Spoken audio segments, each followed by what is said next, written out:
Pas uniquement, je dirais, il y a 20, 30 personnes. Amen. Le frère devrait chanter devant 3000 personnes, devant 30 000 personnes. Amen. Alléluia. La puissance de Dieu se dégagera au travers de ces paroles-là. Nous avons besoin d'hommes remplis du Saint-Esprit aujourd'hui. Et il n'y a rien qui peut égaler la puissance du Saint-Esprit, l'onction du Saint-Esprit. Alléluia. Et quelqu'un qui, dans l'Ancien Testament, aurait voulu faire, je dirais, imiter l'huile de l'onction que les sacrificateurs recevaient était mise à mort. Imaginez. Donc pas d'imitation. On veut le vrai, on veut le réel, on veut l'authentique. Et on se sent bien. Amen. Quand nous savons que le Seigneur est présent. Gloire au Seigneur. Que Dieu soit béni. Mon épouse vous salue bien. Je viens de lui parler il y a quelques instants. Amen. Depuis le Canada. Gloire au Seigneur. Que Dieu soit béni. Ce soir, nous allons continuer le message de ce matin. Amen. Amen. Gloire au Seigneur. Parce qu'on a vu seulement une partie, Ésaïe 4. Amen.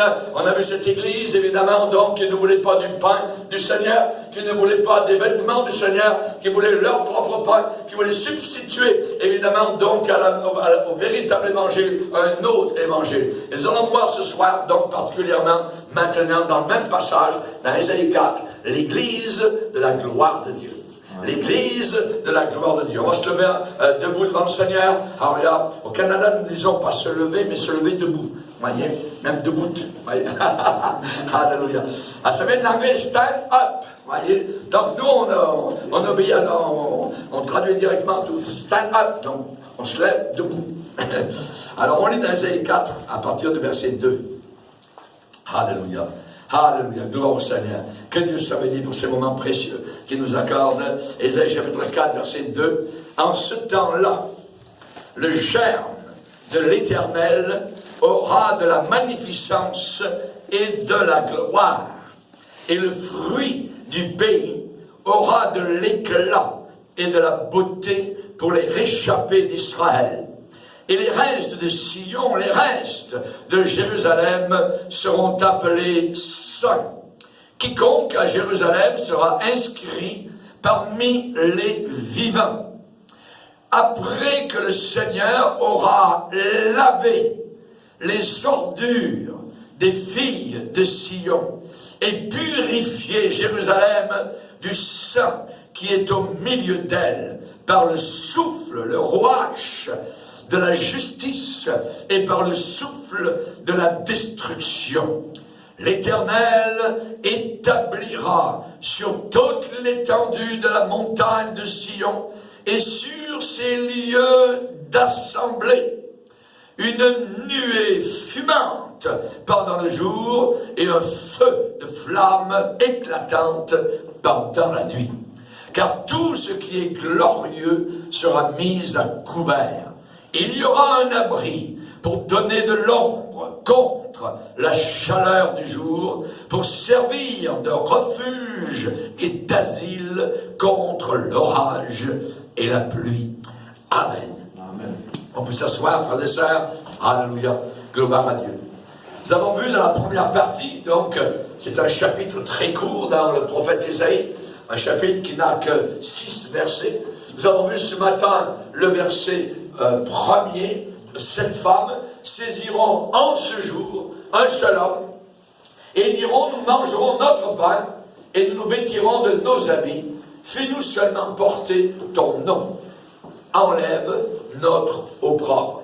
Évidemment, ce sont des gens qui s'arrêtent, évidemment, donc, au salut, et qui ensuite, évidemment, on l'a vu, ne veulent pas d'intimité avec le Seigneur, veulent se servir de Dieu, ils veulent manger leur pain, ils veulent se vêtir de leurs propres vêtements. Nous allons voir maintenant la deuxième partie. Ce qui vient dans la parole de Dieu, c'est qu'il y a toujours une certaine partie obscure, ténébreuse. Amen. Et ensuite, le Seigneur donne la contrepartie, évidemment, pour nous fortifier et nous consoler dans les jours bien obscurs dans lesquels nous nous trouvons. Et Isaïe chapitre 4, donc, c'est l'église qu'Ésaïe a vue monter donc dans les derniers jours. Et là, nous allons voir maintenant, donc, la gloire de Dieu dans l'Église, dans les derniers jours. Pourquoi? Eh bien, parce que Dieu ne vient pas chercher une Église ratatinée, une Église fanée, une Église flétrie. La Bible déclare qu'il vient chercher une église ravissante, resplendissante, sans aucune ride. Ça veut dire qu'il n'y a aucun élément de vieillissement au travers de cette vie spirituelle qui ne vieillit pas, qui ne rassit pas, qui reste vivante, qui est renouvelée donc puissamment par le Saint-Esprit. Et nous avons vu ce que veut dire en ce jour, ce matin, à la fin des temps, et maintenant encore au verset 2, en ce temps-là, en ce temps-là. Cela veut dire évidemment à la fin des temps, en ce temps-là. Que va-t-il arriver? Eh bien, il est dit, le germe de l'Éternel aura magnificence et gloire. D'autres versions disent la branche de l'Éternel. Nous avons second, dans la Bible seconde, germe, d'autres versions disent la branche de l'Éternel sera belle et glorieuse. Et le fruit du pays, le fruit de la terre, aura l'éclat et la beauté. Voyez, ça veut dire sera excellent, agréable à voir pour les réchapper. Pour les réchapper. Alors, qui est ce germe? Qui est ce germe, cette branche? Eh bien, partout dans l'Ancien Testament, le qualificatif de germe ou de branche, eh bien, est mentionné comme ce germe venant, comme sortant, arrivant, c'est Jésus-Christ lui-même, le Seigneur, donc, de gloire. Jérémie 23, un germe. Jérémie 33, un germe. Ésaïe 11, un rameau. Zacharie 3, je ferai venir mon serviteur, le germe. Voyez, Ésaïe 53, verset 2, un rejeton. Un rejeton. Donc, nous savons qui va être ce germe. Et selon Ésaïe, il y aura donc une église à laquelle il va se manifester avec magnificence et avec gloire, de façon donc belle et glorieuse, de façon agréable à voir, magnifique, excellente. Nous chantons au Canada un cantique qui dit « Magnifique est le Seigneur ». Alléluia. Magnifique est le Seigneur. Et la motivation de ces gens, ces chrétiens, dans cette église-là, donc, eh bien, c'est pas uniquement d'avoir leur honte enlevée, leur péché pardonné, effacé. Non, non, non. Ces gens-là, à la fin des temps, seront en amour, passionnément, donc, avec un homme, avec Jésus-Christ, avec leur Sauveur, qu'ils verront comme étant glorieux, désirable, formidable, magnifique. Donc, actuellement, maintenant, dans les jours que nous vivons sur terre, il y a une église. Une église, un reste qui ne désire rien d'autre que Jésus-Christ. Amen. Uniquement le Seigneur Jésus-Christ. On se rappelle la sœur de Moïse, Myriam, de l'autre bord de la mer Rouge, alors que la mer est refermée et que flottent des corps morts des Égyptiens. Voilà qu'elle prend sa cymbale et là elle se met à chanter en disant « Qui est comme toi hein? Qui est comme toi, ô Éternel, Amen, parmi les dieux. Magnifique en sainteté. Magnifique en sainteté. Notre Dieu est puissant. On se rappelle la question que les amis de la bien-aimée dans le Cantique des Cantiques lui posent. Qu'est-ce que ton bien-aimé a de plus que les autres? Qu'est-ce que notre bien-aimé a de plus que Mohammed, que Bouddha, que Allah, notre bien-aimé, il est le sauveur du monde, il est le seul, il n'y a personne d'autre comme lui, il est magnifique, il pardonne le péché, il libère les captifs, les prisonniers sortent, les chaînes tombent, les verrous, sont pulvérisés par la puissance du Saint-Esprit. Qu'est-ce que ton bien-aimé a de plus que les autres? On ne veut pas les autres. À quel autre irions-nous qu'à toi, Seigneur? C'est toi qui as les paroles. Alléluia. Amen. Alléluia. Gloire au Seigneur. Que Dieu soit béni. Et on sait évidemment que Paul parlait et rappelait aux Corinthiens en disant, je n'ai pas eu la pensée de savoir parmi vous autre chose que Jésus-Christ et Jésus-Christ crucifié. Évidemment, il leur parlait de toute la doctrine, l'éventail doctrinal du chrétien, mais tout était et revenait tout le temps à Jésus-Christ. C'est lui, c'est lui, c'est lui. C'est lui qui pardonne tes péchés, c'est lui qui guérit tes maladies, c'est lui qui te fait rajeunir comme l'aigle, c'est lui qui te bénit par un toit au-dessus de ta tête, c'est lui qui te bénit avec des enfants, c'est lui qui te bénit avec une épouse, c'est lui qui te bénit avec un mari, c'est lui, c'est lui, c'est lui. Quand tu habiteras des belles maisons que tu n'as pas construites, ne dis pas en ton cœur, c'est ma main, c'est ma force, c'est mon intelligence. Non, c'est Dieu qui va te donner la force d'acquérir ces choses-là. Remercie-le. Tout le temps, le remercier. Et même la nourriture que tu as devant toi, n'oublie jamais de bénir ton Dieu, parce que c'est lui qui t'accorde cette nourriture. Amen. C'est pas le clerc, hein? C'est pas le clerc qui t'apporte la nourriture. Non, non, non. C'est le Seigneur. Amen, c'est le Seigneur. Gloire au Seigneur. Et là, nous parlons de ce reste-là. Alors, c'est une très petite partie. Je dirais peut-être, je ne peux pas vous dire exactement, uniquement Dieu le sait, mais peut-être 10% de ce que nous pensons être l'Église. Parce qu'il y a beaucoup de déchets, je dirais, dans ce qu'on appelle Église. Des gens, des clowns, on a des tricheurs, on a des pseudo-prophètes, on a tout l'équipement de la fausseté. Donc, le reste, une très petite partie de ce que nous pensons, nous, être l'Église. La Bible dit que Dieu sait qui lui appartient. C'est pas uniquement parce qu'on vient dans une église, qu'on est assis dans une chaise d'église, que ça veut dire qu'on est chrétien. Pas plus que, je dirais, on rentre dans un garage, on vient de voiture. Hein, il y a des gens qui pensent que parce qu'ils rentrent dans une église, alors je suis chrétien. Non, il faut évidemment être né de nouveau et avoir cet élément, je dirais, en nous qu'on appelle la présence du Saint-Esprit. Alléluia. Je ne crois pas que l'église qui plaît à Dieu, l'église qui est agréable à Dieu, dans ces derniers jours, a besoin d'avoir beaucoup de milliers de croyants. Absolument pas. Absolument pas. Voyez, les méga-églises d'aujourd'hui ne représentent pas du tout le cœur de Dieu. Généralement, ces méga-églises sont toutes des églises rétrogrades, des églises apostates, à un point ou à un autre. Évidemment, généralement, ce genre de pasteurs veulent uniquement des foules. C'est des foules à n'importe quel prix, au prix de dilapider, évidemment, le prix demandé dans la parole de Dieu, simplement pour avoir des foules et dire, regardez-nous, regardez comme Dieu est au milieu de nous. Mais ça ne veut rien dire. Les chiffres ne veulent absolument rien dire. Voyez, c'est la qualité de la personne à l'intérieur de l'Église que Dieu observe. Amen. Et que Dieu regarde. Amen. Où est vraiment le cœur de Dieu? Eh bien, le cœur de Dieu, il est à un endroit. Il est dans les églises où Jésus-Christ est le centre de l'attention. Là où Jésus-Christ est le centre de l'attention. Là où tout est basé sur la prédication de la croix. La prédication du sang de Jésus-Christ. Amen.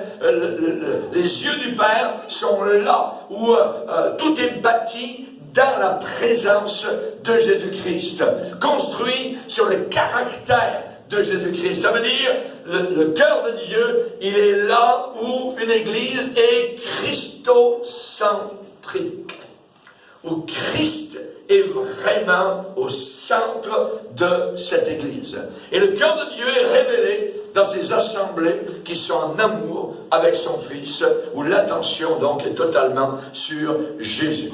Ce sont, ce qu'on appelle ici dans ce verset 2, ce sont les réchappés d'Israël, ce sont ceux qui ont échappé donc à Israël rétrograde. Et le Seigneur dit à leur sujet, après que le Seigneur aura lavé les ordures.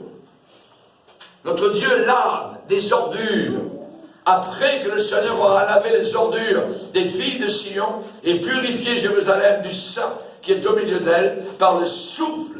Et le mot souffle dans la Bible, c'est souvent rouage qui est symbole du Saint-Esprit, par le souffle de justice et par le souffle de la destruction, de la flamme, de la brûlure, voyez, du feu. Et dans ces derniers jours, Dieu a envoyé son Saint-Esprit dans le monde entier pour réprimander le péché, pour débusquer le péché, pour faire sortir l'impiété. Hélas, beaucoup de ceux qui entendent sa parole brûlante, sa parole, je dirais, convaincante, sa parole de condamnation vis-à-vis des péchés, eh bien, ne la prennent pas et ils fuient à Babylone.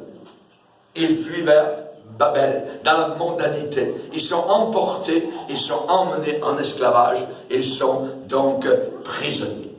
Seulement un petit reste va rester, va demeurer dans la parole de Dieu. Si vous demeurez dans ma parole, vous êtes vraiment mes disciples. Réellement, véritablement mes disciples. Ce n'est pas parce que quelqu'un dit « Oh, j'aime Dieu, tout ça », ou qu'il lève les bras en l'air, ça ne veut rien dire. Voyez, Jésus a dit « Si vous m'aimez,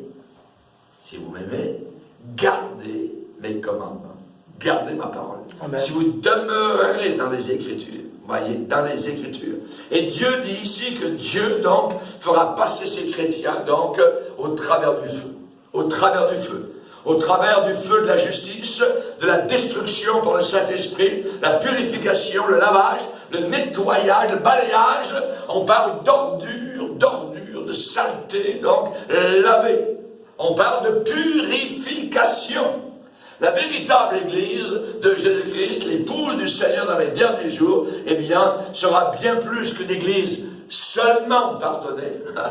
Ça sera une Église remplie de la gloire de Dieu. Alléluia. Remplie, à déborder, à craquer de la gloire du Seigneur. Éphésiens 5 nous dit afin de faire paraître devant lui cette Église glorieuse. Ça veut dire rempli de la gloire. Amen. Sans tache, ni ride, ni rien de semblable, mais sainte et irrépréhensible. Sainte et irrépréhensible. Jude va terminer son épître en disant or à celui qui a le pouvoir, qui a la puissance de vous préserver de toute chute et vous faire paraître devant sa gloire irrépréhensible et dans l'allégresse. Irrépréhensible et dans l'allégresse. Amen. Gloire au Seigneur. Est-ce que vous envisagez d'entrer dans le ciel de cette manière? Gloire à Dieu. Ah oui, il faut l'envisager. Dans la joie, dans l'allégresse. Amen. Et ce sera évidemment donc une église sainte qui aura été lavée, purifiée par le feu brûlant de la parole de Dieu convaincante, de la conviction du Saint-Esprit. À un endroit, il est dit au sujet du Seigneur, il sera comme le feu du fondeur, il sera comme la potasse des foulons, il s'assiera, il fondra, il purifiera l'argent. L'argent, ce sont des chrétiens, ce sont des enfants de Dieu, ce sont ces enfants sincères. Il les épurera comme on épure l'or et l'argent. Pierre l'apôtre va le dire dans le Nouveau Testament d'une autre manière, car c'est le moment où le jugement va commencer par la maison de Dieu. Or, si c'est par nous qu'il commence, imaginez quelle sera la fin de ceux qui n'obéissent pas à l'évangile de Jésus-Christ. Ce qui caractérise le peuple de Dieu, c'est la sainteté. On est à part. C'est la sainteté, c'est la pureté. Amen. C'est ça qui nous caractérise. Et pas uniquement l'apparence. Il est dit dans Isaïe 4, verset 3, les restes de Sion, ça veut dire, seront appelés saints. Saints, la sainteté. L'esprit, c'est pas l'esprit, c'est le Saint-Esprit. Amen. L'Esprit de Dieu vous conduira jamais dans la poubelle. Il vous conduira dans la pureté. Il vous fera éloigner du péché. Il vous préservera, amen. Il vous indiquera, amen, les pièges de l'ennemi. Les reines de Sion seront appelés saints. Alléluia. Il est dit quiconque sera inscrit parmi les vivants. Inscrit parmi les vivants. Es-tu inscrit parmi les morts ou es-tu inscrit parmi les vivants? Le moment où tu as été sauvé, normalement, tu étais inscrit sur le livre de vie parmi les vivants. Amen. Auparavant, nous étions inscrits sur le livre du diable, le livre des morts. Amen. Mais maintenant, nous sommes dans la maison de Dieu. Nous sommes, alléluia, vivants. Et c'est Ézéchias, le roi, qui dit, oh, le vivant, c'est celui qui te loue, Seigneur. Alléluia. Y a-t-il une louange dans ton cœur? Y a-t-il un remerciement? Y a-t-il une joie qui monte dans le Seigneur? Afin d'avoir été pardonné, sauvé, libéré, justifié et bientôt glorifié. Alléluia. Merci Seigneur. Merci Seigneur pour tout ce que tu as prévu pour nous. Alors évidemment, certains vont dire, ouais, pasteur, ça parle de l'Israël ancien, dans Ésaïe 4, on parle de Jérusalem, de Sion. Donc cette prophétie, eh bien, elle est pour la population juive. Elle est pour Jérusalem, à une certaine époque de l'histoire humaine. Non. Parce que considérez ce que la Bible dit ailleurs. Voyez, la parole de Dieu, il faut la comparer. Il faut évidemment savoir comparer les Écritures. Et dans Galates chapitre 4, verset 26, il est dit, mais la Jérusalem d'en haut est libre. La Jérusalem d'en haut est libre. C'est notre mère à tous. C'est notre mère à tous. Amen. Hébreux 12, 22, vous vous êtes approchés de la montagne de Sion, de la cité du Dieu vivant, la Jérusalem céleste. Vous êtes approchés des myriades qui forment le cœur des anges. Ça veut dire une compagnie innombrable d'anges. Alléluia. Gloire au Seigneur. Quand nous louons le Seigneur, nous ne sommes pas seuls. Il y a des milliers d'anges qui avec nous le louent. Amen. Ils nous aident à bénir. Parfois, on se sent transporté. Amen. Dans la présence de Dieu. Parce qu'évidemment, il y a des éléments autour de nous. Pas uniquement nous, des anges tout seuls. Non. Il y en a beaucoup d'autres autour de nous. Et des anges, des archanges, des séraphins qui adorent, qui glorifient le Seigneur avec nous. Et ça va tout dans la même direction, vers le trône de la gloire, vers notre Dieu vivant. Alléluia. Gloire au Seigneur. C'est une Jérusalem céleste, nouvelle. C'est une ville spirituelle qui est la mère de tous les croyants. À Philadelphie, par exemple, le Seigneur a promis que nous aurions, cette église a promis que nous aurions sur nous écrit le nom de notre Dieu et le nom de la ville de notre Dieu. Amen. La nouvelle Jérusalem qui descend du ciel d'auprès de notre Dieu. Et c'est de cela dont Isaïe est en train de parler. Un reste qui est attaché solidement aux choses d'en haut que Dieu fera passer ces gens-là par un feu, je dirais, consumant. Et parfois, le Seigneur permet certaines épreuves dans nos vies. Et simplement, quand vous êtes dans ces épreuves, vous reconnaissez vos priorités. Et ça vous met, je dirais, un dégoût pour les choses du monde. Et ça vous rapproche du Seigneur. L'épreuve peut faire le contraire. Elle peut vous éloigner de Dieu. Ou elle peut vous rapprocher de Dieu.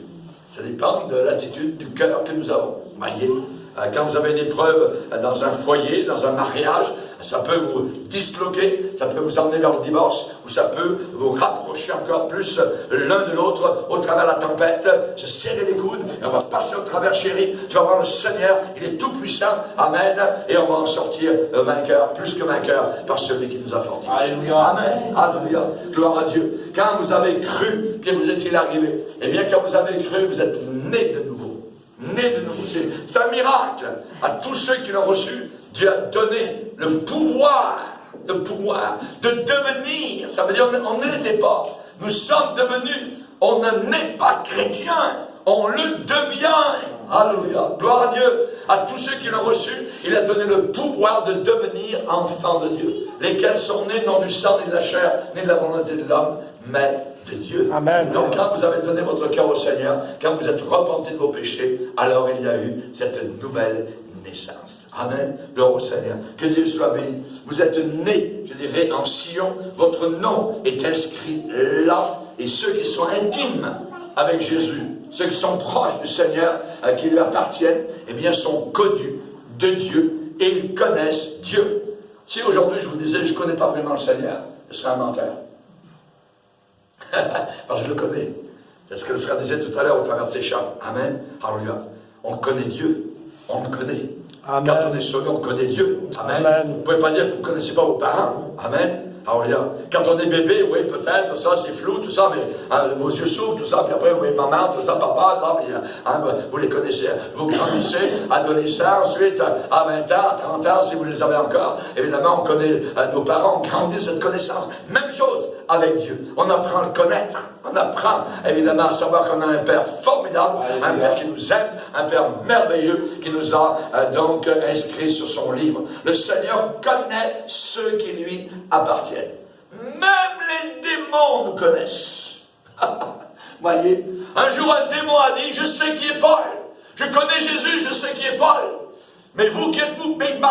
Voyez, ils ont été frappés par les démons, le gars s'est jeté sur eux, tout ça. Donc, mais les démons nous connaissent. Est-ce que vous êtes connus en enfer? Amen. On a besoin d'être connus. Amen. Les démons connaissaient l'apôtre Paul. Ils avaient peur, ils craignaient l'apôtre Paul. Même les anges nous connaissent.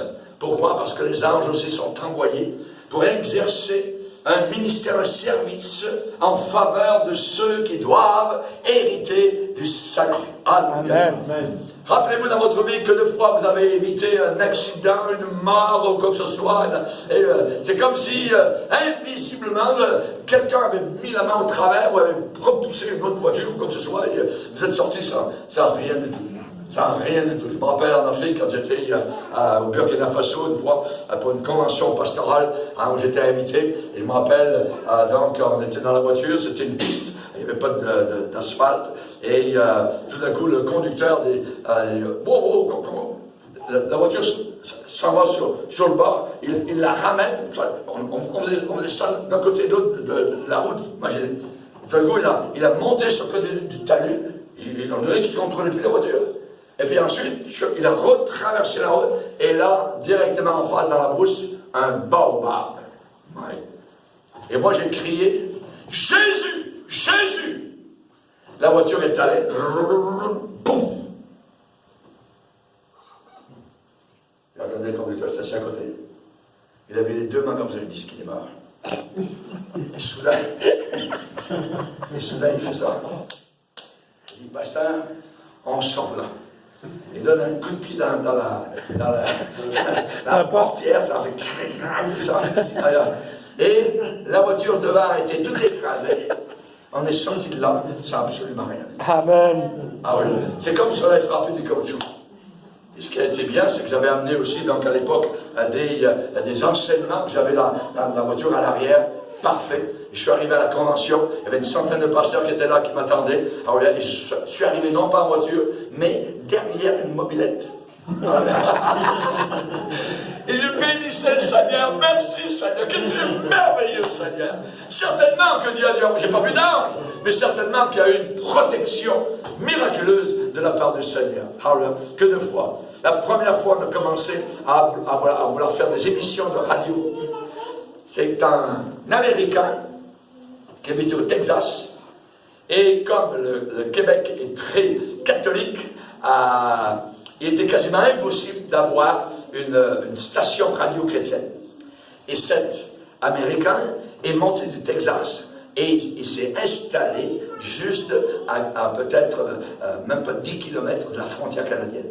Et il a monté un poste de radio. Et de là, on a commencé à envoyer donc des émissions radiophoniques chrétiennes sur le Québec. Le jour où on a participé, au travers de mon ministère, j'ai toujours été soit à la télévision, soit à la radio, j'ai toujours voulu utiliser les médias d'une manière ou d'une autre. Et là, on a voulu, à un moment donné, donc, on va aller voir le directeur de la radio et on va commencer des émissions donc radio. Alors, nous, on n'habite pas très loin, on habite à peu près à 60 km de la frontière américaine.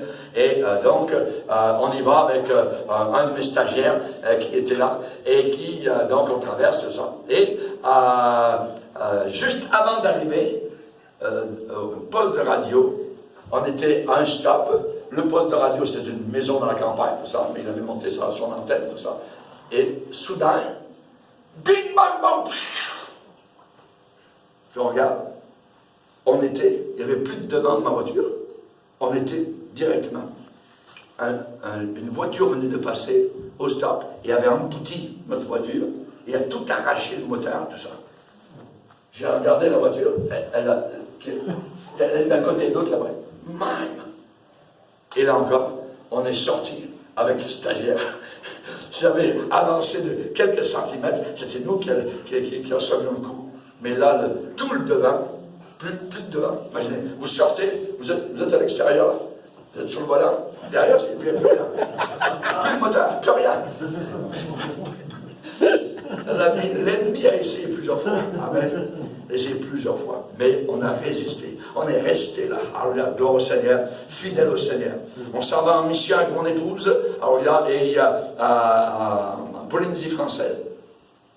Et juste environ à peu près 2 semaines avant cela, l'un de mes fils qui n'était pas très grand, tout ça, avait un petit vélo. Et on habitait à un endroit dans la région de Québec, la ville de Québec, et ça descend très très fortement à l'endroit. Et mon fils a roulé avec son petit vélo, et la route de devant, toc, est sortie. Et il est allé se jeter contre une murette de pierre. Comment? L'ambulance, touché le port, ainsi de suite. Il a été comme cela pendant 48 heures entre la vie et la mort. Je dis, Seigneur, qu'est-ce qui se passe? On part en mission, on est sur le point, tous les osseaux sont prêts, tout ça. Et voilà que toc, le diable veut tuer l'un de nos fils. On a prié, on a demandé au Seigneur. Ma femme, elle dormait plus, jour et nuit. Seigneur, il faut qu'on parte en mission. Tu vas agir. Et croiriez-vous, 15 jours plus tard, on prenait l'avion avec mon fils, debout. On sortait de l'hôpital et on partait en mission. Amen. Notre deuxième fils, avec ses amis, je me rappelle, on a une nuit de prière, et lui il dit non, je vais aller voir mes amis, tout ça, ok, pas de problème. Et vers minuit, alors qu'on est en prière dans l'église, téléphone, c'est l'hôpital qui appelle c'est l'autre fils. Il est entre la vie et la mort. Qu'est-ce qui s'est passé?